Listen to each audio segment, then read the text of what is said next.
Hello everyone, welcome to my channel Fun Learning with Sanrina, and today we are going to read aloud the story 10 Splishy Splashy Fish.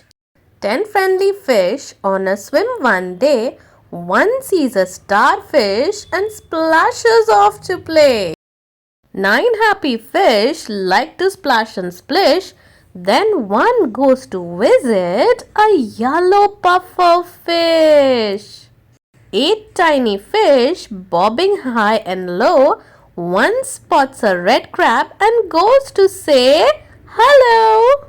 7 jolly fish diving in the deep. One joins the dolphin as they jump and splash and leap. 6 smiley fish zooming past a cave. One stops when octopus gives a wobbly wave. 5 little fish gliding through the sea. One joins a whale as gentle as can be.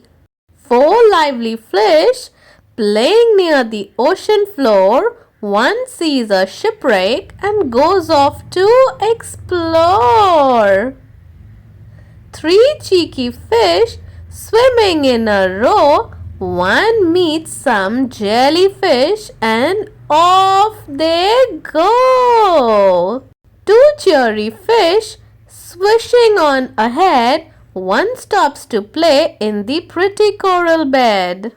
1 little fish alone in the deep wonders where her friends have gone and goes to take a peep. 10 friendly fish, happy as can be, splash around together as they party in the sea. So this was the story everyone. I hope you all liked it and don't forget to subscribe to my channel.